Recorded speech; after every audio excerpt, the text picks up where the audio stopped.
right, Mr. DeMille, I'm ready for my close-up. Why don't you come up sometime, see me?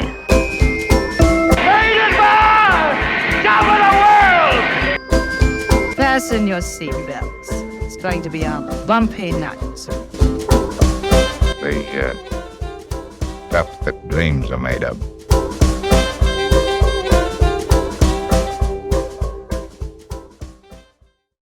Hi, Wendy here. Before we start off our episode today, I want to remind everybody to check us out on social media, Facebook, Twitter, and TikTok. Also, please leave a rating or comment on iTunes or wherever you get your podcast. You can find us on social media by simply searching Silver Screen Time Machine, and please make sure you follow our podcast, Silver Screen Time Machine, anywhere you get your podcast. Thank you, and enjoy the episode. Hello, and welcome again to Silver Screen Time Machine, Wendy's Classic Film Review. Today we have Deann for now the fourth time coming back to the show. Hello, Deann. Welcome. Hi, Wendy. Thank you for having me on for number 4. Yeah, always great. So today, this is my pick. We are getting in our time machine, and we are going back to 1964, and we are going to talk about... The Yellow Rolls Royce. The Yellow Rolls Royce. I adore this movie. It's not the greatest film. It's not the most wonderful film out there, but I just love this movie to death. What did you think of it on cursory? I thought it was sort of a comfort food movie for me. It was just a lot of fun to watch. Yeah. And the thing that I thought was the most exciting about it is I think sometimes with some of the actors, you think you've seen all of their movies or like the big ones, and you don't know about a little one like this. And so it's a nice surprise. Yeah, this is an all-star cast. This is what they call a composite film, which is a screenplay composed of 2 or more distinct stories. There are 3 separate little stories here. The only real consistency throughout the stories is the Yellow Rolls Royce. It's what ties all the stories together. I guess also all the stories have romantic liaisons within the Yellow Rolls Royce. Yes, there's some thematic things that take place throughout the thing, similarities. Yes. And another thing I noticed particularly was one or more of the characters seems to undergo a complete character change throughout the little segment. They start out one way and they end up completely different. Yes, I would agree, especially in the second and the third. Yeah. In the first 2, really, but yes, I get it. Yeah. Mm-hmm. Yeah, so anyhow, I guess we should talk about the Yellow Rolls Royce since it is the main star of the show. They said they used a 1931 Rolls Royce Phantom II, which means nothing to me, but they did say the car was originally blue, and they used 20 coats of yellow paint to make it yellow. I believe that. It looked pretty bright. Yeah, I wonder why it was necessary for 20, but who knows? It was really hard to cover that blue, I guess. The film was adapted from an idea which was based on a German film called In Those Days from 1947. That particular film, In Those Days, addressed the issues of collected guilt during the Nazi era, and they used the device of a car built in 1933 and dismantled in 1947 to narrate the various experiences of its owners in a series of 7 separate episodes. So that's sort of where they got this idea from that particular film. That's really interesting, considering the fact that this film does none of that. No, I think that was just, they took the idea. I mean, obviously there is some level of Nazis in this particular film, but that's not at all what it's about. But the screenplay and the story are by Terence Rattigan, a great British playwright and screenwriter. He is a 2-time Oscar nominee for The Sound Barrier, which is a wonderful David Lean film, very little known David Lean film, and Separate Tables, which is another of my favorite films. And he previously worked with director Anthony Asquith in 1963, The VIPs, which I really like that film as well, and it was a very successful film. Some interesting things I found out about Terence Rattigan. He served in the Royal Air Force in World War II as a tail gunner. And I think this is really interesting because I think we can understand Rex Harrison's character a little more because Terence Rattigan's father was a diplomat and a womanizer, constantly cheating on his mother. I mean, that's not like Rex Harrison's character, but it says Rattigan wrote a number of plays which centered on issues of sexual frustration, failed relationships, or a world of repression and reticence. He also saw himself as an outsider. People say that's because he was a closeted homosexual. He was also fascinated with the life and character of T.E. Lawrence. And in 1960, I did not know this, I found this very interesting. In 1960, he wrote a play called Ross, based on Lawrence's exploits. And there were preparations made to film it with Dirk Beauregard accepting the role of T.E. Lawrence. However, it didn't proceed because the Rank Organization withdrew its support, not wishing to offend David Lean and Sam Spiegel, who had started to film Lawrence of Arabia. That's interesting. So, like a couple of projects around T.E. Lawrence going on around the same time. He was a great British hero, I gather. Obviously we know him from Lawrence of Arabia, but I don't think he has the same acclaim in America. You don't really read about T.E. Lawrence as much. Director Anthony Asquith, hopefully. He collaborated on 10 films with Terence Rattigan. He was a lifelong friend of his, and he was also a lifelong friend with producer Anatoly de Grunwald. De Grunwald? I'll go with that. Okay. Yeah. I mean, it could be Anatole. Anthony Asquith is very interesting as well. His father was the Prime Minister of Britain. H. Asquith was his name. He was the Prime Minister of Britain from 1908 to 1916. Anthony was kind of known, some of the movies Anthony was known for is Pygmalion, and also the adaptation of an Oscar Wilde play. He did the film The Importance of Being Earnest, which I think is also a very well-known film of his. Now, coincidentally, and this is a fun fact, I suppose, coincidentally, it was Anthony's father, H. Asquith, the Prime Minister, who had Oscar Wilde arrested for homosexual behavior, which led to his ruin. Ironically, Anthony himself was a repressed homosexual. Well, that is interesting. And he was also an alcoholic and sadly died a mere 4 years after this film. This film was his last film, The Yellow Rolls Royce. He is also the great uncle of Helena Bonham Carter, his half-sister being her grandmother. Yes, I was going to say that if you didn't slip that in, because she is one of my favorite actresses. Yeah. So we have a little tie into current modern day actress here today. But again, it really makes me wonder about the character, the first segment character, the diplomat, because he's sort of a lord and a diplomat. He works in the Foreign Office. But his title is something, the Marquis of Frinton. And he's also, I don't know what he's, a counselor or diplomat of some sort. Yeah, I think he mentions the Foreign Office. He says the Foreign Office, Yes. He's some sort of important individual in the Foreign Office. So I think that both of them having fathers in politics maybe influence this character a bit. To our producer, Anatole de Grunwald, whatever his name is. Anyway, he was born in St. Petersburg, and he is the son of a Russian diplomat. Very strange. Yeah, he's the son of a Russian diplomat to the Tsar Nicholas II.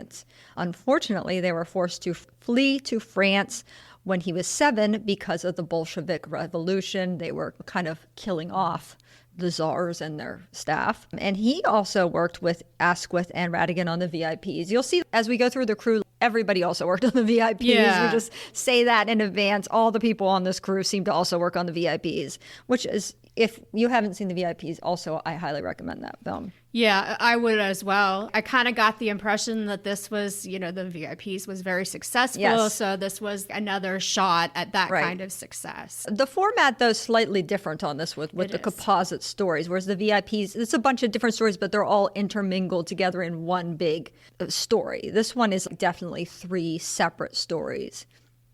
Our cinematographer, somebody I really like, Jack Hildyard. He was an Oscar winner for Bridge on the River Kwai. He was I knew he had a David Lean link. He has a David Lean connection. He also collaborated with David Lean on The Sound Barrier and Hobson's Choice being another of my favorite David Leans. And of course, he also worked on the VIPs. A really nice cinematographer. The cinematography in this is very pretty. It's in color. And there are a lot of beautiful views in some of the on locations, especially in Italy. Yeah. And I believe that they say they shot also in Austria. They're claiming it's Yugoslavia, but I think it was actually shot in Austria. There's some very beautiful landscape views here and a very nice color. Our editor is Frank Clark. He worked on a lot of British-made MGM films, and he, of course, edited the VIPs, but he also did Mogambo. It's Mogambo. I never can say that properly. Mogambo, and, which this one I really like. This is a really good film, too. A Light in the Piazza. Oh, that is a nice film. Yeah. It's a nice film with Olivia de Havilland and that Italian actor whose name I can't pronounce either. Rossini Brazzi. Rossana Brazzi. Yeah, that's a rough one. Now, the one thing I really particularly like in this film are one crew person that I really like, and another complicated name, the music by Ritz Ortolani. Yes. Ritz Ortolani, he's an Italian composer. He did a lot of Italian films. He did a lot of spaghetti westerns, obviously not the Fistful of Dollar ones, but other spaghetti westerns. He did exploitation films. He did Euro spy films and Mondo films. Do you know what Mondo films are? I have no idea. I thought you might not, so I brought some information. I appreciate that. Mondo films are a subgenre of exploitation films and documentary films. Many Mondo films are made in a way to resemble a pseudo-documentary, usually depicting sensational topics, scenes, or situations. So I wonder if that's sort of similar to what we might call like a mockumentary now. Yeah, I'm not sure. I don't know. That's interesting. Now I feel like I need to go see a Mondo film. Actually, another interesting thing is he worked with modern day director. He worked with Quentin Tarantino on a number of his films, including the Kill Bill films and Django Unchained. He is a 2-time Oscar nominee. He won a Golden Globe for his song in this film, Forget Domani, which is a really, really cute number. That song is an earworm. Like it just gets in your head, and it's very catchy. It will not leave you, and it is very, very catchy. And I particularly like almost all the music he does in the Italian section of this particular film. Of course, he was Italian and he did a lot of Italian films, but it's very cute, quaint Italian sounding music that I really enjoy in those portions. But I also really like the theme he has for the Yellow Rolls Royce as well. It's very majestic sounding music. It goes throughout all the segments. He has this music for the Yellow Rolls Royce, a theme for it. It's very beautiful and majestic sounding. Okay, that's my thoughts on the crew. Any thoughts you have? I don't have any thoughts on the crew. All right. So I didn't know if you wanted to let's get into the actors. Let's just get into it. Let's get into it. We're going to start. Let's start at the beginning. We'll start with our segment 1. So this is the first story. And this story is going to we're going to talk about some of the actors and the plot. So we start out on this particular segment with the Yellow Rolls Royce. You see the Yellow Rolls Royce in the credits, actually. Yeah. It starts out with it being brought to the place where they're selling it. And it ends with the Yellow Rolls Royce, actually, as well. Spoiler alert. But we're not going to say what happens. But the Yellow Rolls Royce is at the actual end of the film, too. And I think it's a very interesting end as well.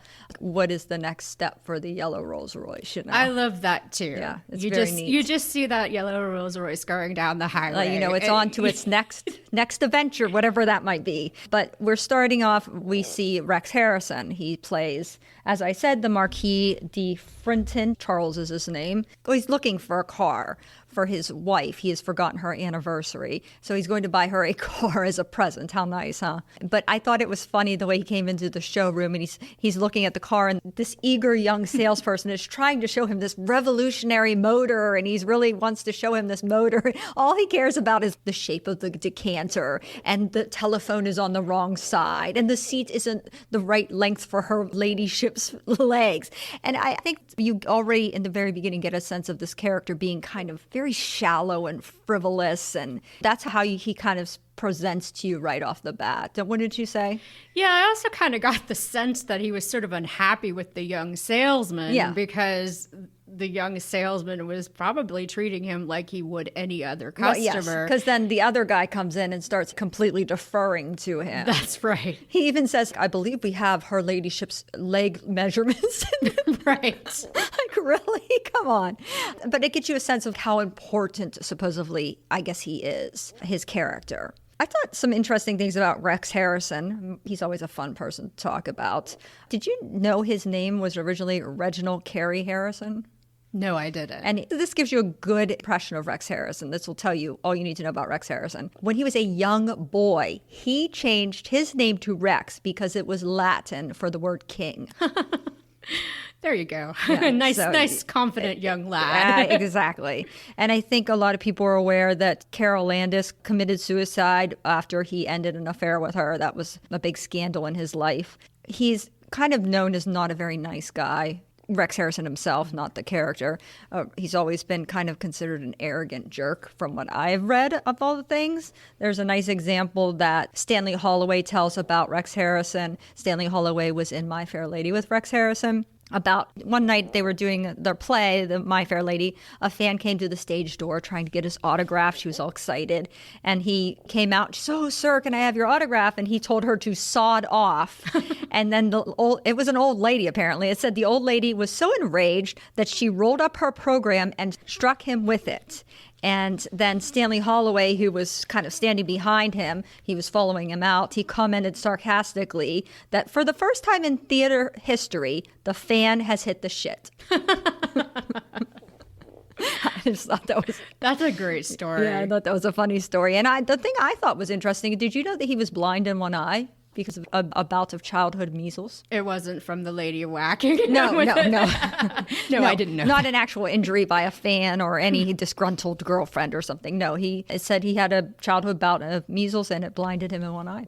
You have any thoughts on Rex Harrison? Rex Harrison is somebody I can sort of take or leave as an actor. I think he's talented, but maybe after hearing about his personality, maybe that comes off in his acting as well, because he plays these characters that distance themselves from you. Aloof. Yes. We should mention he does have an Academy Award, Best Actor for My Fair Lady. Okay, so let's get back. So he purchases this Yellow Rolls Royce for his wife, and he wants to surprise her with it that night, and then he goes off to the Foreign Office to go back to work. And at the Foreign Office also, he seems to not take his job seriously at all. It doesn't seem to be all that concerned about his job. He's just kind of like, well, whatever. And he's all excited because this Gold Cup race is coming up, and it's a horse race, and he has this horse he's entering in that he thinks is going to win, and that's his big priority. People are saying the Albanian ambassador is having a war on his hands and he needs to speak to you. Doesn't he know it's Gold Cup Day? That poor Albanian ambassador. Oh my goodness. Is all I could think when I was watching that. I'm like, I hope things turn out well for this poor man. Yeah, like he has no regard for the fact that maybe it's more important that you help people that's countries are on the brink of war rather than worrying about a horse race. But his whole focus is his horse race, right?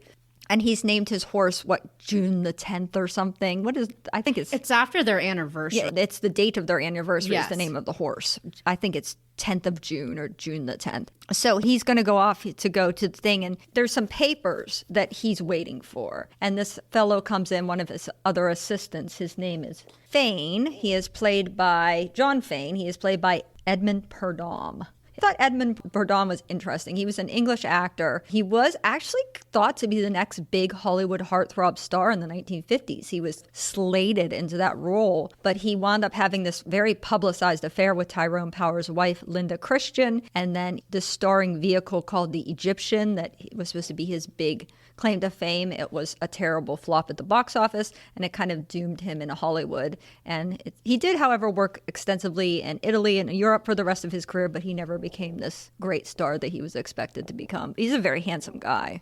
He is. He didn't make a great impression on me in this film, but I think it's just he's kind of very blah to me. He's his acting talent is not showcased, certainly. I'm not exactly sure. Maybe just because of his looks that he was supposed to be. But he plays this womanizing character, which again, maybe this is something that Terrence Rattigan based on his father. So this Fane tells Charles that, hey, I'll come bring these papers to you at your house. And Charles is like, oh, great. And then he says, you can stay for the next day or whatever. And he said, oh, no, you're sending me to Caracas. And he's like, oh, yeah, that's right. Yeah, you wanted that post. He's like, no. He's like, my wife wanted you to give me that post. And we understand now that it's because the wife thinks that maybe he needs to be away from all these women, I guess, that he's sort of, it's obviously a well-known fact that he's kind of socializing with these women because even Charles seems to be aware of it. Yes, I was going to say that. He makes an allusion to that as well. Yeah. So, I mean, we get the impression that this guy's kind of a little gigolo of some sort. So that's all resolved. Charles goes home. He sees his wife, and this is our first introduction to the wife. She's played by Jean. This is one I looked up. This is Jean Moreau. Jean Moreau. Yeah, that sounds very. So she is a French actress, and I thought it was interesting. Orson Welles called her the greatest actress in the world. I had seen her. I think the only other thing that I've seen her in is Jules and Jim, and I loved her in that. Yeah, she's not in a lot. I think she tended to be more in European films. I don't know that she was in a ton of American films. She's also called the French Bette Davis. Interesting. Yeah, I guess she was an excellent actress. Again, this role I'm not sure gives her much to work with. No, it's I don't kind think of so. But you start to get the impression as you're going along in this segment that Charles is very fond of her and very much in love with her, and that she doesn't quite seem to necessarily be as enthusiastic about him. As a matter of fact, he suggests maybe she needs time off, she needs a holiday, and she sort of jumps at that right off the bat. And he's talking about how she went to the doctor, apparently. She was feigning some problem, and he told her, the doctor said, oh, there's absolutely nothing wrong with you. And which she seems to get annoyed, and then she has a headache, and she's going to retire right after the party, and he's like, oh, I'll retire with you. And you can see that she doesn't like that. So you already get the impression that something is clearly awry. We don't know what, but something is awry. And then they go to dinner, and they're all at the dinner table, and as they're having dinner, John Fane, he's such a weird name to say, Fane comes in with the papers, and Charles says, oh, thank you for the papers. Go sit down there with my wife. She'll give you a seat. He sits down, and then they start to talk casually, but then they start doing these asides to each other where it becomes very apparent that they're having an affair. Yeah, they're trying to plot their next rendezvous. Yes. And then, of course, he's being called out of town the next day to go to this place. And so she's desperate to see them. And they're trying to have this secretive conversation in the middle of this dining table with 8 billion people. Yeah. Which you could maybe almost get away with, considering how big that table is. Yeah, that's true. But there is a lady there. Her name in the film is Lady Angela St. Simone. She was played by a lady named Moira Lister. But this Angela St. Simone, you get the impression also that she also had some sort of fling with this Fane, because at one point she talks to him and she's like, well, you didn't write to me. Obviously they had an affair and that petered out. So she has kind of got her eye on what's going on here. And you kind of sense this is going to be a trouble lady. And I read that Moira Lister, and I don't know why this is, but for some reason Rex Harrison insisted that most of her lines be cut, and they were. I saw that also. But why? I don't it know doesn't if he say was why. He hated her. I'm not sure. What was he afraid that she was going to upstage him? I don't know. I don't know. They said this lady, she tended to play a lot of posh type ladies, and this is exactly the kind of character she plays here. Fane and Eloise, they tried to make this plan to go meet at the summer house or the guest house or someplace. And in the meantime, they bring in the Yellow Rolls Royce, and Charles is like, oh, we have to go for a spin. And you can see she's like so frustrated that he's taking her away. And meanwhile, they go take the car out and etc. They come back. And when they come back, she's like, I'm so tired. I have to go to bed. And he's like, oh, well, I'm going to bed too. And she tries to leave it so he has to stay because she says, Charles will take care of you. But he's like, no, I won't. I'm going with you. And then the poor Albanian guy's like, wait, there's a conflict on my border. Oh, he says the situation is very grave. And he says, let's just sleep on it. I feel like things that look very grave will look better in the morning. And it's just like, what the heck? This guy is just not doing his job. Yeah, as I said, that poor The poor Albanian, yeah. So they wake up the next day. There is the Gold Cup day, and they're going to the horse race. And luckily for the Albanian guy, his conflict has somehow magically resolved itself without the assistance of Charles, thank goodness, because he apparently was never going to assist. And they're all amused because he's wearing this outfit that doesn't fit into their ascot fancy clothes. He's wearing an outfit that I guess you might wear at a race if you were. Yeah, they all seem to be dressed in grays and blacks and whites. Well, they're typical ascot. Yes. Finery, yeah, not going to see a horse race type look.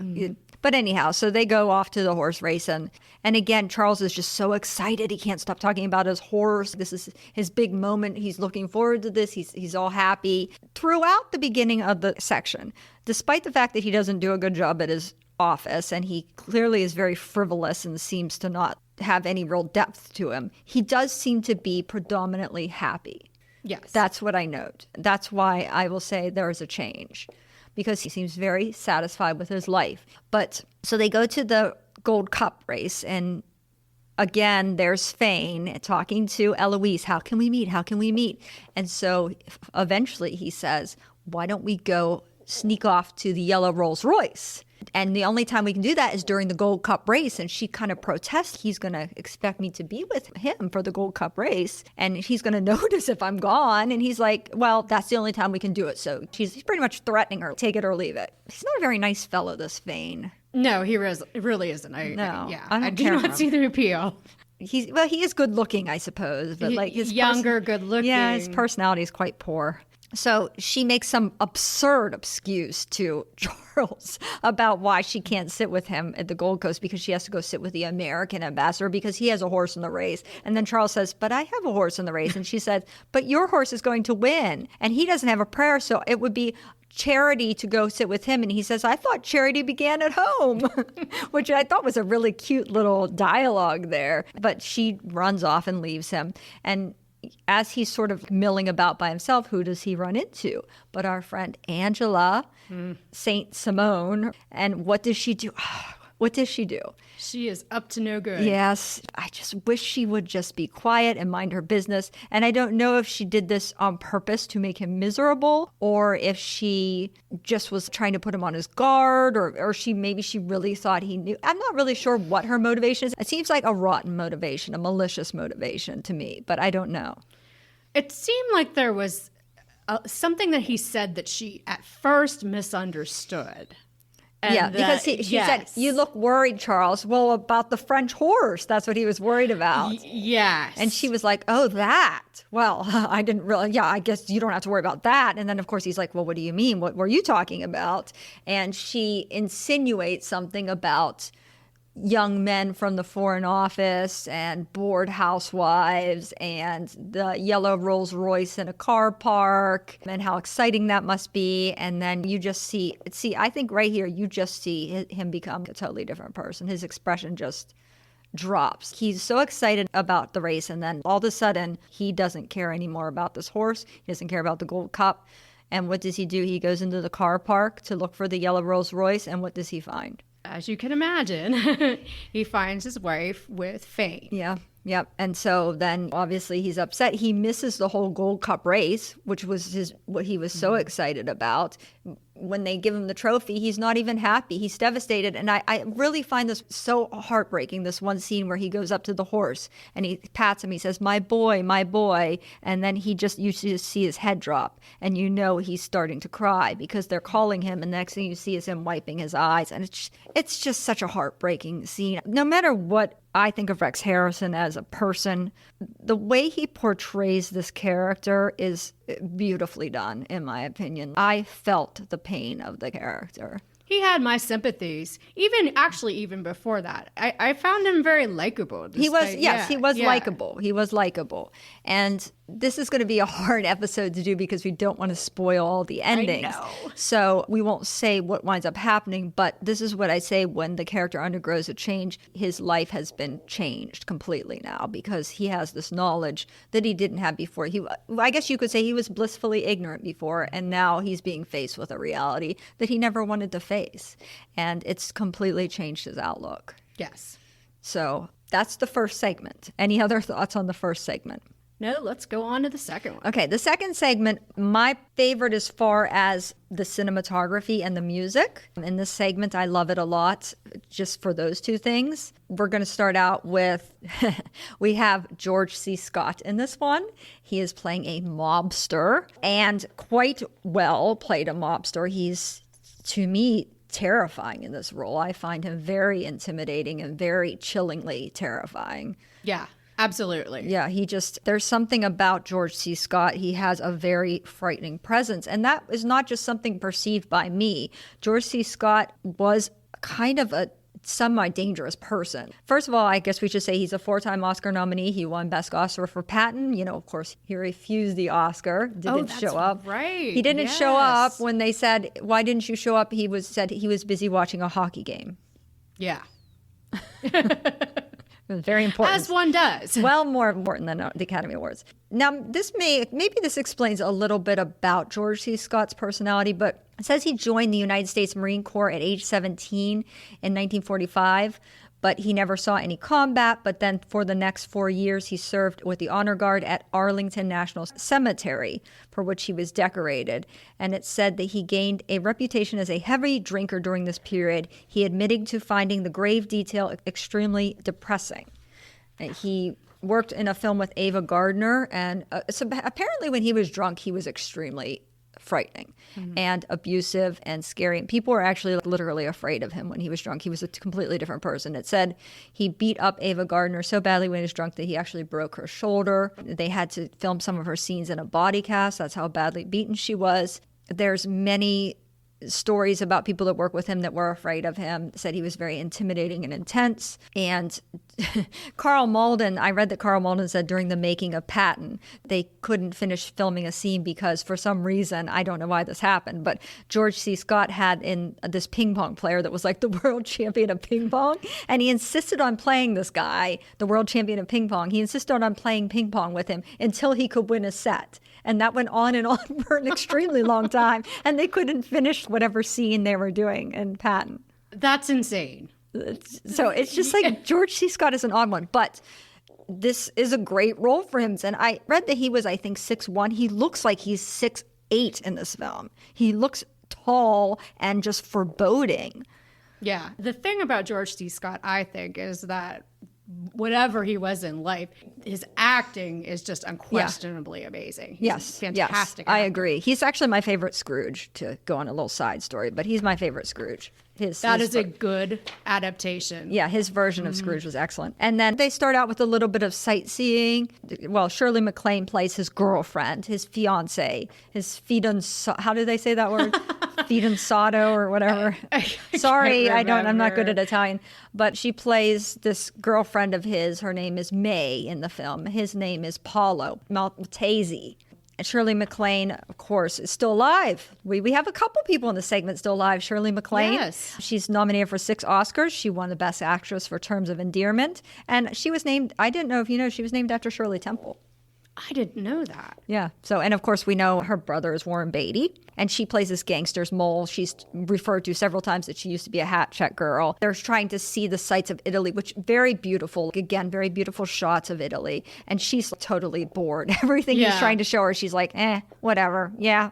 Why is it leaning? Well, it's just, she's not impressed with anything. My favorite scene in the movie, honestly, is when they see the Leaning Tower of Pisa, and then they're looking at, I think it's a cathedral that's nearby, and he's like, look at this magnificent cathedral, yada yada yada, and she's like, there's too many pillars.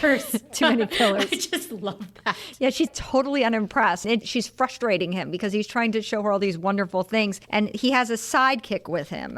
George C. Scott Paulo has his sidekick, his sort of, I guess, one of his underlings, Joey Friedlander, played by Art Carney, one of my favorite actors in this film. Same. I love him. He was just so endearing. Yes. Yeah. His character was wonderful. And this is his first credited film role. Yeah, I don't remember seeing him in a lot of films. I mean, he did a lot of TV shows and some TV movies prior to this, but this is his first credited film role. He did win a Best Actor Oscar for Harry and Tonto. He's also known for being Ed Norton on The Honeymooners.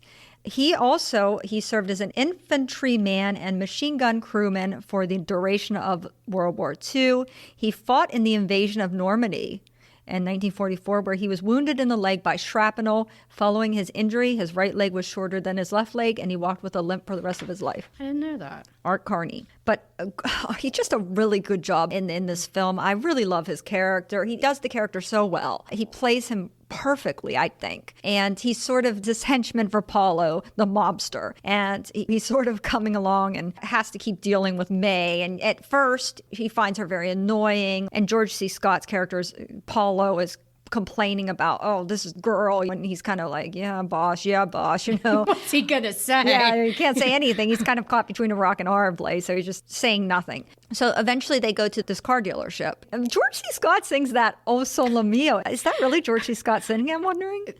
I thought so. I wondered that in my mind. It sure I was like, sounded was like this how I would imagine I was George like, is C. this Scott. George C. Scott singing the song? Yeah. Somebody can tell us if they know. But they go in and he's looking at this fancy modern black Rolls Royce, and May immediately is gravitated towards this yellow Rolls Royce, and she's really fond of it. She says it's smiling and she's hugging it, and she really likes it. She likes the little telephone, and she makes Joey get in and she calls him on the phone pretending she's some fancy lady and all this. And so they wind up purchasing the yellow Rolls Royce after he bullies and threatens the car salesman. And Paulo's not a very nice character either. But then I think we're kind of given a clue, because you sort of do wonder as you're watching these segments, what year is this? It took me a while to get my bearings. By that point, I had my bearings just because of Shirley MacLaine looking at the poster. The Jean Harlow Dinner at 8 poster. That Dinner at Yeah. 8. So we have to guess it's in 1933. And the reason you might be confused, Deann, is because Edith Head, who did Shirley MacLaine's wardrobe, that does not look anything like what you would wear in the early 1930s. No, it looks very much like what you would wear in the late 1950s, maybe early 1960s. Yeah, I mean, she even looks maybe just a tad like Marilyn Monroe. It's not, her costumes do not reflect the early 1930s. But I would say that the men's costumes do. Yeah. The straw hat, the sort of gangster suit. What do they call it? Zoot suit or whatever they call it these days. But yeah, that's why it's confusing. Well, even Jean Moreau's dresses, I couldn't quite place. Well, it's hard because they're British upper gentry, so I'm not quite as familiar what that would look like. But she's supposed to be an American hat check girl. And then they go to do more sightseeing. And while they're sightseeing, she sees this man played by Alain Delon. Alain Delon. Which is a lot of fun to say. Very rhymey. Alain Delon. And his most handsome, right? I thought interesting about Alain Delon that he, in the mid-50s, served in the French Marines in the War of Indochina, and he spent 11 months in jail. Yeah, they said he served in the French Marines in that war for 4 years. But he, again, another person still alive. Yes. Yeah. I've not seen a lot of his films. He's obviously a big French star, very big star in France. I've not seen a lot of his films. I have seen a film I really like of his called Once a Thief. It's a black and white film with Anne Margaret and Van Heflin, and he does a really nice job in that. In this, He's very handsome. He's very handsome. Yeah, this is not his best showcase. No. I feel like he's kind of... I don't think he did a great job in this film. Maybe it's the character didn't have a lot to work with. I don't know. He kind of plays this Italian photographer / gigolo, basically goes around trying to hit up American lady tourists for money for his photographs or perhaps other things. I don't know. But he works for tips. Let's just say that. May becomes aware of him. She's kind of watching him scamming, what she considers scamming these women. But then as they're driving along from place to place, they see the legs sticking out of a bush, and immediately Paulo's on high alert. What is this? What is this? Is there some sort of gangster thing going on here? So they jump out, and what it turns out is that Stefano is lying in the grass through a hedge taking pictures of a lady who's skinny dipping and swimming in the nude. And so then, of course, both Paulo and Joey are also looking through the hedge at this lady. And then they had told May to wait in the car, and she's like, I'm not waiting in the car. And she gets out, and as she's walking towards him, I guess she's carrying one of the guns. And the gun goes off, and that lady screams and runs away. And they're like, what are you doing? What are you doing with this gun? You nut, whatever. And then Stefano, he's standing there on the side of the road, and he's like, oh, I wanted to get money to get a train. I was going to take this photograph. And they're like, oh, come on, get in the car. And Paulo at this point likes him. He thinks this guy is this funny guy, and he's talking Italian to him because Paulo likes to think that he's an Italian. I mean, he is Italian, but he wants to be considered like an Italian, I He's guess. been away from Italy, so he's back. And that's why he was like, oh, how did you know that I was an American? And he's like, this car, your girlfriend, your buddy here. And then that's when I think Joey says to him, lay off, kiddo, or something. And then after that, he adopts this kiddo. Stefano starts adopting the word kiddo every time he talks to Joey. They wind up taking him to one of the cities. And that's when he starts to try to take the pictures of May. And she's not giving him the time of day. She doesn't like him. But when he's off taking some pictures, Joey calls him this word, amoral, right? Yes. Says he's amoral. And yeah, she thinks he says immoral. And he's like, no, there's a difference. People that are immoral know that things are wrong, but they keep doing it. People that are amoral don't know right from wrong. So she makes this big point of using this word with him and saying, you're amoral. You don't know right from wrong. And he agrees with her. Like, yeah, he's very easygoing, this Stefano. He is. And he starts to kind of win her over a little bit. At first, she hates him. But then as they're sitting there talking, and we have to remember this girl's been disinterested in every possible sight that Paulo's been trying to show her since the beginning of this segment. But he starts telling her about Caligula. And all of a sudden, she starts asking, who is this Caligula guy? Getting more interested in these things. And Paulo sees this and was like, hit the road, dude. Right. He gets infuriated. He no longer is a big fan of Stefano's. He's like, get out of here. So he goes separate. At one point, he mentions that he's going to be in this place called Suriano. That's where he stays, or that's where he goes. And they all go off to the hotel, and what winds up happening is that, oh my gosh, some gang war has broken out, and Paulo is needed in the States. So, but he leaves them there at the hotel and says, do whatever you like. And then I guess a period of time passes. See, this part is confusing a little too. Yeah. I got that impression. I don't know how long a because they're sitting in the hotel after a while, and she's like, well, what's on tap today, Joey? Oh, no, you know what they said? This is one of my favorite parts. I wanted to mention this. Before he gets on the ship to go to America, remember, they have to travel by ship. So I guess that, again, should give you some reference of he's not like he got in a plane. He gets on the ship to go travel to America, and she's talking to the Yellow Rolls Royce saying, he's leaving us, what a heel, blah, blah, blah, blah. And he says to Joey, should I take her to a doctor? And Joey's like, I don't think there's much they can do, boss. And he's like, well, I don't want to marry a nut. And he's like, you don't? And he's like, well, not a real nut. And he's like, do they come any realer? It's just, I just really like that part. I always think that's really funny. And then his expression is like, it's such a good little scene there. Yeah, Joey just seems like he has a handle on everything. He automatically is aware of what all the undercurrents of everything is, whereas Paulo doesn't really, and even May doesn't really. It's almost like everybody else is naive in their way, but Joey, I feel like he has a knowledge of what all is going on. He's aware of all the undercurrents happening. Yeah, he's had to see things clearly, and he's had to adapt. Yeah, so Paulo goes off. They go back. They're sitting in the hotel. Apparently days have passed, and she says, can we go somewhere else? Paulo said we could go somewhere else if I got bored. And they asked this concierge, where else is there to go? And he's listing these cities. And one of the cities he lists is Soriano. And she's like, why don't we go to that city? And you can see Joey is, uh-oh, this is not good. But he says, okay. So they go off to the city of Suriano. And of course, as soon as they get there, who do they see? Stefano, yep. And they wind up sitting down at a table. And of course, he spots her and comes over right away. And this is sort of the beginning of they start spending time together. And Stefano starts showing them the sights, right? And he shows them to the swimming hole with this cave. They said something about, is there ghosts here? And he says, no, the ghosts won't hurt us unless you're a murderer. And she totally side-eyes Joey. And they want to go swimming into this hole. It's this cave. But technically, it's like a pond or something that goes into this big cave. And it's underground. And he's like, let's go in there. And she's trying to get Joey to come in. He's like, I'm not going in that hole. Yeah, and that ghost story completely works on Joey. Yeah, he's like, I'm not going in that hole. She's like, are you afraid of ghosts? He's like, I'm not afraid of ghosts. I'm afraid of that hole. But anyhow, so they go in, and then this is when suddenly Stefano winds up realizing who exactly Paulo Matesi really is, and he's just a little bit concerned that he's sort of making time with his girlfriend, and this is this murdering gangster that he's even heard of in Italy. And she's like, well, now I guess you're scared. And then he shows her he's not scared by making out with her and this and that, and they have a lot of tender moments in there. And he's pretty much saying, why are you settling for this guy? And she's like, well, this is the best I can do. I think she says something to the effect of, he was the only person to be nice to me. Yeah. And meanwhile, he's not all that nice to her, to be honest. Yeah. He's kind of bullying. He's not exactly a nice fellow. Not sure what nice looks like. Yeah, and throughout the entire segment, he's always slapping her. Yes. Yeah. Yes, he does. He slaps her numerous times. So she's had a hard life. Yeah, apparently she hasn't had it very good. And he's trying to tell her, you deserve better, basically. Don't sell yourself short. He brings out a new side of her. He brings a new awareness of her to herself. He shows her what qualities she had that she didn't even know that she had. So it's really sweet and special like that. And then they're done swimming. Again, her bathing suit I don't think is representative of women's bathing suits in the 1930s, but Joey's and Stefano's are. And they come back out, and we don't know where Joey went. He's gone somewhere for the time being. She gets in the Yellow Rolls Royce to change, and he comes in, and then they draw the shade.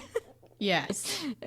So whatever happens, happens. And then at one point, Joey comes up to the car. He's about to get in, and he sees Stefano's shoes and hat sitting on the ground there, and he just walks away. So we're kind of led to believe that something has taken place. And Joey knows what's up. And Joey knows that. And then the next thing, they're back at the hotel. It's the next day. She's excited. She's going to go to the square, and she's going to meet Stefano, and she's so happy now. She's just totally different from the beginning. She's complete opposite. She was so disinterested. Nothing was exciting. Now she's excited about everything. She's looking forward to things. She's telling Joey all these facts and information, and he's showing her the paper like, yeah, this paper is 7 days old, and it shows the guy that Paulo was supposed to kill has been killed. So they realized that at any moment, Paulo could come back. And he has come back. He had gone to the hotel. He was looking for them. And basically, she says to Joey, will he let me go? There's a lot of meaningful dialogue, I think, in this particular segment. Like when he says there's law of survival and stuff like that, when he talks about that. I think just really meaningful dialogue here. And suddenly Joey has a different relationship with her. Yes. He's almost like a fatherly figure, maybe. Yeah, at Maybe first an uncle. he was annoyed by her. He didn't like her. But by the end of the segment, his relationship with her has changed completely. And both of them have changed a lot. She especially has changed almost completely. And Joey has changed also, just a little bit more subtly. But I feel like there's such a change in both the characters. And I feel like, again, the way Art Carney played that through the segment was very impressive to me. Yeah, he's a real standout in this movie. Yeah, and so we don't want to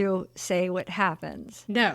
because we're coming towards the end of the segment. So you'll have to watch to see what happens with Stefano and Paulo and Joey and May. But obviously at the end of each segment, what happens is the car is abandoned for whatever reason. This car was only supposed to be there for while they were in Italy. So it was eventually going to be given back anyway. Did you have anything else you wanted to say about that segment? No, let's move on to the third segment. The last segment, my personal favorite segment of all the segments. I sometimes just watch this segment of the film. I admit I will turn this film on and just go to the segment because I love this segment so much. Yeah, it's a toss-up for me between the second and third. Yeah, it's just so delightful. It's such a delightful segment. And we're lucky to have one of the greatest actresses ever in this particular segment, Ingrid Bergman, a 7-time Oscar nominee. She won 3 Best Actress Oscars for Gaslight, Anastasia, and Murder on the Orient Express. She's only one of 3 actresses ever to be awarded 3 Oscars, and only Katharine Hepburn has more with 4. And of course, we know Ingrid Bergman is a Swedish actress. Her character in this is just, she plays this character so well, so well. I love this character because she's so ridiculous, really. Yes, she's especially at the beginning. She's very over the top. Yes, very over the top. So what we see, again, we're going to start by seeing the Yellow Rolls Royce is going to be, he's in a shop. It's all dusty. It looks like it has something written on the windshield. And we see they're calling this lady. Ingrid Bergman's name in the film is Gerda Millet. She's looking for a car, and you get the impression that she thinks she's very clever the way she negotiates. When you see the other side of the conversation and you see the condition of the car, and then you see when they say, oh, it's $6,000, and she's, oh, well, she'll take it for $5,000. Like she thinks she's getting a bargain, and they pretty much are like, oh, yeah, no problem. And they're like laughing at each other, and they're like, and you'll get a very qualified chauffeur. And you have this guy standing there that was the mechanic of the car looking around like, where's the qualified chauffeur? And I really like that guy, to be honest, Michele. I really like that guy. He was so cute. He was an Italian actor. It's interesting, this Michele, he was an Italian actor called Carlo Croccolo. I don't know. He was actually a big radio and voice actor, so he must have had a really nice voice, but I don't think he speaks in this film. I don't recall him speaking either. Does he speak when he comes in and tells her that they have to go? Maybe then. Yeah, I've never noticed, but he often dubbed American actors for Italian audiences, including he dubbed Oliver Hardy in the Laurel and Hardy films for the Italian audiences, which I thought was interesting. That's one of the things I love about this movie is that this guy's screen time is just minimal, but ends up being played by an actor who has this really interesting background. I mean, it's an all-star cast. Yeah, and I just like his character, the way he's comical. He's comical to me. Like throughout the film, he does a lot of comical things. He really made the most of his role, in my opinion, because he didn't have much of a role, but he made the most of it. So Gerda has this companion. Here's another person that's interesting. Her companion's name is Hortense Astor. She's played by Joyce Grenfell. Her mother was a Virginia socialite, Nancy Langhorne of the Virginia Langhorns. Those Virginia Langhorns. Yes. Surely everybody knows who that is. But her aunt was a British politician named Nancy Astor, and this also was her final film as well. She's also another character in this particular scene that's just you just kind of really like. She, again, makes the most of her appearance here. She's very good foil for Ingrid Bergman here, I think. It's fun to watch the two of them they're interact. cute together. Yeah. They go into this hotel, and this Gerda Miller, Ingrid Bergman, is so, I guess today's terms we would call entitled would be the word to use for her. She is so entitled. She's so entitled to the point that she's completely naive to any potential dangers to herself. She cannot believe that there could be a danger to her. And just to place this for everybody, she's in Italy,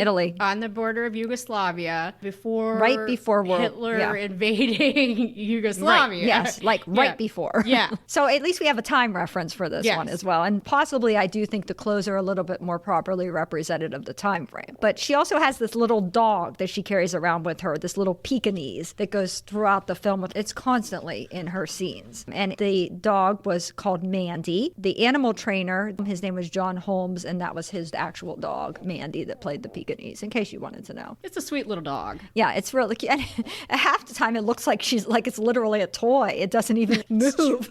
She just kind of schleps this dog all over the place, throwing them at people. And that's one of the things you see when she comes in the hotel. She picks up the dog and just throws it off to one of the hotel workers and says, "Take this dog for a walk." She's very entitled like that. And she's going in to sit with Hortense, and they're talking about whatever. And who comes in, and this is the second time. It's so funny that we are again on this because we're going to talk again about Wally Cox, like we talked about him at the Bedford incident. So Wally Cox comes in, and Wally Cox this scene is really funny to me. He comes in, he's trying to tell her, look, there's an invasion. You kind of need to leave. You know, your visit to the Yugoslavian king has been canceled. And she's all offended. And she's also offended that they've sent him because he's only the assistant to the vice consul. And she thinks that is too much of an underling to be associating with her. And why, above all, why am I being told I can't go to see the king by the assistant to the vice consul? She's very indignant. And he's just trying to tell her, she's like, isn't this a free country? And he's like, I wouldn't call Mussolini's Italy a free country. And he keeps trying to talk quietly and looking around like if anybody's listening. He is really funny. Wally Cox is really funny in this scene. He is. And he's just trying to convince her, please go to a place that's, I think he's trying to convince her to go to a place that's safe. Right. I mean, he doesn't necessarily say that, but that's the impression that I get. And don't go to Yugoslavia. She doesn't pay any attention to him, and he just, at the end, just throws up his arms like, I tried, and just leaves. And I think he says, well, good luck. He just throws up his arms and leaves. And all the meantime, while this is happening, you can see somebody is sitting in the chair listening, and it's Omar Sharif, who I really love also. He plays Darvich. He looks very handsome with his curly hair and his big brown eyes. I think most people know he was nominated for Best Supporting Actress for Lawrence of Arabia. And an interesting thing about Omar Sharif was he was a world-class bridge player. He played worldwide, and he even played in Olympic tournaments. That's how good he was. Wow. And he was also a lifelong friend of Peter O'Toole, who starred in Lawrence of Arabia with him. And I really, really like Omar Sharif. I think he's just adorable. Yeah, he's fantastic. And it is really interesting to see this role that's kind of like he's done Lawrence of Arabia. You know, he's got Dr. Zhivago coming. It's interesting to see him do something in between because I haven't seen him in a lot of films. Yeah, and this is a little bit more comical of a role too. He plays a lot. There's a lot of comedy in his role, to be honest. And so Gerda goes outside, and Wally Cox is trying to convince Hortense, like, please get her not to go to these things. And she's like, oh, there's nothing I can do. And then he tries to waylay her. She's like, I have to go out, and Gerda's calling me. And so she goes out to have lunch, and Darvish comes back. He just says, oh, Gerda Millet, are you the most fabulous Mrs. Millet? And he's pretending like he knows her, and he's flattering her. And she's so egomaniac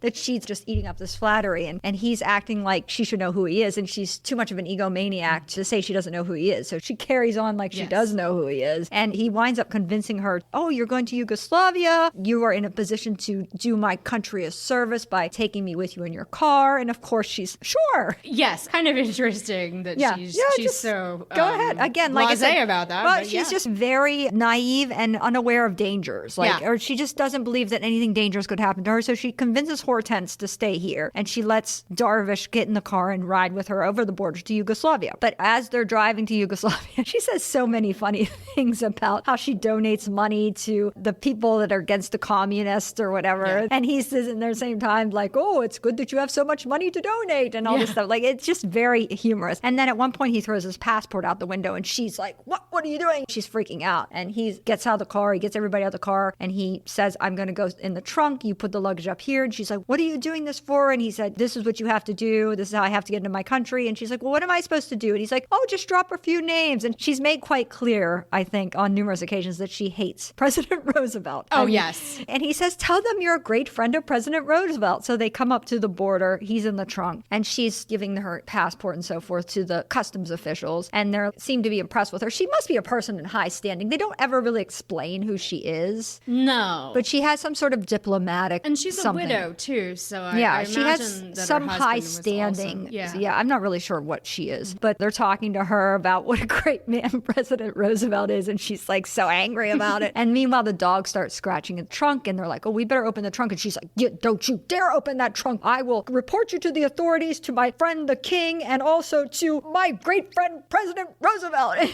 you can tell she just hates to say it. And then they wind up letting her go. And eventually, as they get along, she gets out. She opens the trunk. She thinks that Darvish has been suffocated by the carbon monoxide fumes, but he's just fallen asleep. And he gets out. He's all excited that he's in his country. And then they get back in the car and she finds out that he's a communist. Yeah. Which makes her infuriated. Yeah. That she's just assisted a communist who she hates communists. So she's just assisted a communist. And he says he's coming back in Yugoslavia because they're about to be invaded and he wants to be there to fight for his country and he loves his country and etc. And she says, I want you out of my car. He lets her off the town and then she asks, is there a hotel here? And he says, yes, there's not a hotel you might find suitable, but there's one that is very upper middle class. Yes. And she says, well, that's not necessarily a protection against bed bugs. That's such a great line.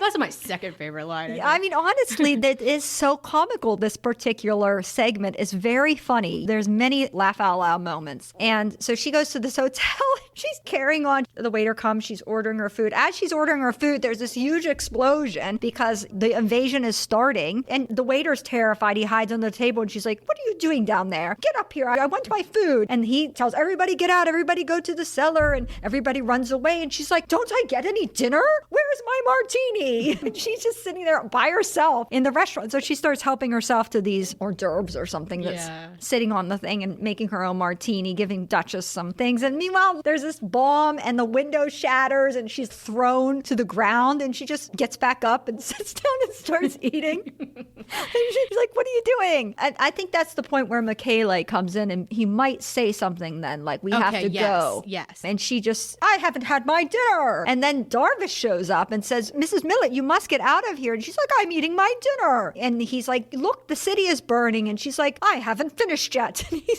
gets her up and he shows her. And then she starts to become aware, where's the anti-aircraft? And he's like, we don't have any. This is an unprotected city. And she's worried about the Red Cross or somebody to help the injured. And then she's angry that they don't have any precautions in place and stuff like that. So she starts taking off all the tablecloths and there's bound to be a shortage of bandages. Let's get in my car. Let's go see if we can help the injured. This is another funny scene where she's trying to drive forward and she backs up backwards and then she tries to leave the garage and she takes half of the side of the garage off and poor Darvish is like, Mrs. Millett, and he's like all scared for his life. But then they wind up going around picking up injured people and taking them to the hospital, and she does this for many, many trips. They don't show all the trips, but they say. And now you're starting to see here the difference in her. All of a sudden, she's not this ridiculous, frivolous person anymore. She's out there trying to help people. She's very compassionate. Yes, and very compassionate. Brave. She's doing these brave things, and it's not just because she's naive, which is what she's been for most of the movie, but because she's determined. It. She's determined to help. That's what's important to her. So they wind up helping all these people, and then she says, don't you have to get up to the mountains to be with these people? And he's trying to say, well, you don't have to get involved with this. And she's like, don't be silly. And she drives him up to the mountains. mountains. And again, when they're driving on the mountain passage, she's almost driving off the mountain passage. He's so scared and terrified. They said that the winding mountain road, when they're heading up to the mountains, was the location for another car scene the same year, the race between James Bond's Aston Martin and the white convertible Mustang in Goldfinger. I've seen Goldfinger, but it was so long ago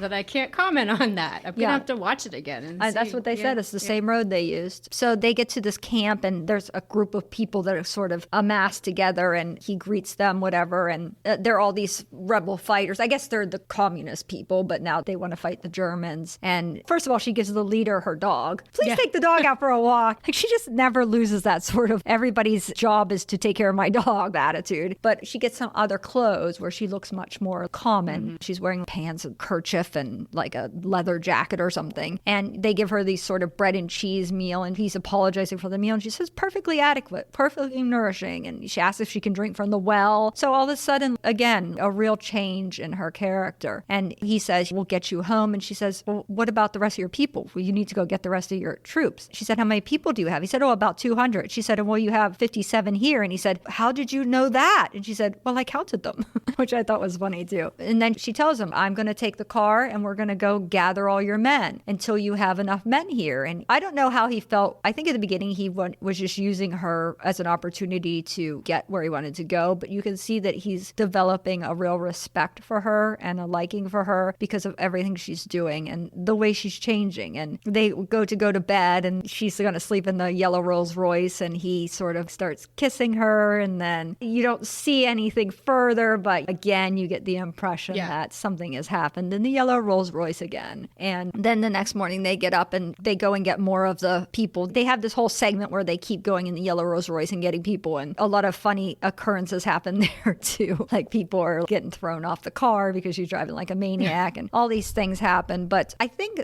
that's probably as much as we want to even do of that one. Yeah, if we go much further, I think we're going to give the ending away. It's such a delightful one, that particular segment. Like I said, my favorite of the three. Yeah, I really liked the second one too. Yeah. But I think when I first watched the film, my first thought was that third one was the best one. Yeah. So, yeah. I think it's what Ingrid Bergman really brings to the film. I don't know if it would have been as great with somebody else. Well, I think, too, for me, bringing in that World War II aspect added a lot of resonance to that story, too. Yeah. And the character actors you have in that segment, too, are really, really good, like Michele and Hortense and even Wally Cox. It has a little bit of different tone than the other two, I feel like. Yeah, I would say that, too. And so that's basically the end of the Yellow Rolls Royce. Any other statements you want to make? No, I think we covered it pretty well. So, star rating? Okay, for this one, I'm going to go with 3.5 stars. It's a lot of fun. It's not a perfect movie, but it's definitely well worth seeking out, well worth watching. It's a real treat if you like looking for something that you haven't seen Ingrid Bergman in. Yeah. And for me, it was also fun seeing some of those international stars that I had heard of but wasn't very acquainted with. So yeah, I thoroughly enjoyed it. Yeah, I'm going to give it a 4 because I really love the acting in it. I love the actors, the all-star cast. I love the cinematography. Jack Hildyard, I thought, did a really good job. I love the music. I love the score throughout. I really love the score, especially in the second thing. Like you said, it's like a comfort film. It's like a guilty pleasure film. Although there's no reason for it to be a guilty pleasure. You could just like it to like it. No guilt involved here. It's just, I find it so delightful. And like I said, anytime